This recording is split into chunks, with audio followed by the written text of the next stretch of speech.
data provider or a phone provider, Verizon declares a dividend of 61 cents, almost 62 cents. Declares a 61.5 or 0.61, anyway, about a 61% share quarterly dividend, 2% increase. You know something? I can show you within the VectorVest software how important dividend information is. And if this is a stock that you're trying to hold long term because it pays a dividend, this is a good stock. Forward yield 4.22%, payable on November 1st for share. You have to be the holder of record by October 10th. Verizon is above the 20-day exponential moving average. Look at that earnings per share. They beat earnings, didn't they?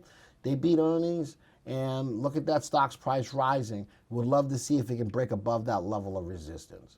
All right, that level of the high. If it does that, that's really good. All right. Thank you for taking the time to watch this video.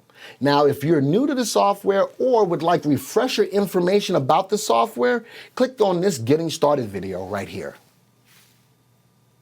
Thanks to all of your input, here's a YouTube video that we think would be perfect for you. Click right here. If nothing else, folks, just hit the subscribe button right here.